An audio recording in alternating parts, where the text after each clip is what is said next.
About 6 months ago, I was in Washington at a group called the Business Council, which is a bit like a sort of lobbying cum self-help group for CEOs, where you have several dozen CEOs of large American or multinational companies.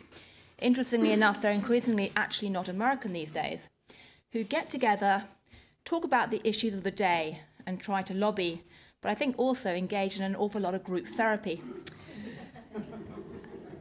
And the meeting that took place in May was fascinating because they were having a lot of arguments about fiscal issues, about the administration's relationship with business, about the future of America and the competitiveness of America.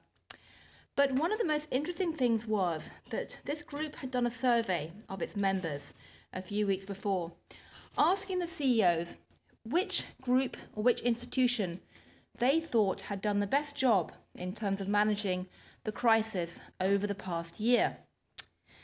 Now, top of the list of different social actors that the CEOs thought had done a great job was, in fact, the CEOs. CEOs don't get paid to be modest. And 90% of CEOs thought that CEOs had done very well. Second to that, with 80% approval, were the central bankers.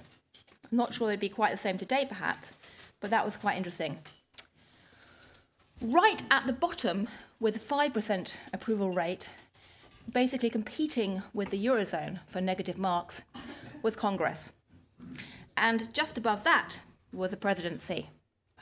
Between that, you had things like the IMF, NGOs, etc., and the media.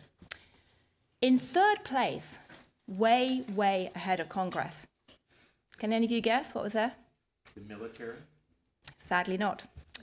And probably wouldn't be there today. The Chinese government.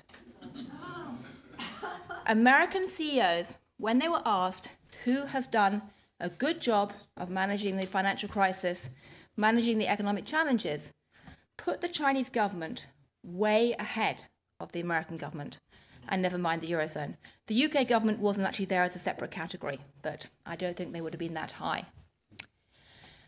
To my mind, that's very, very interesting, because on the one hand, it speaks to a certain sense of perhaps naive admiration for the Chinese economy these days. But more importantly, it highlights a very profound sense of disenchantment with the way that the political processes are occurring in America today. In particular, I would argue it points to a deep malaise with a sense of gridlock, the sense of brinkmanship, the sense of sheer polarization and paralysis that grips so much of the political body. And it's a sense of brinkmanship and polarization that I don't think has unfortunately been ended with the election.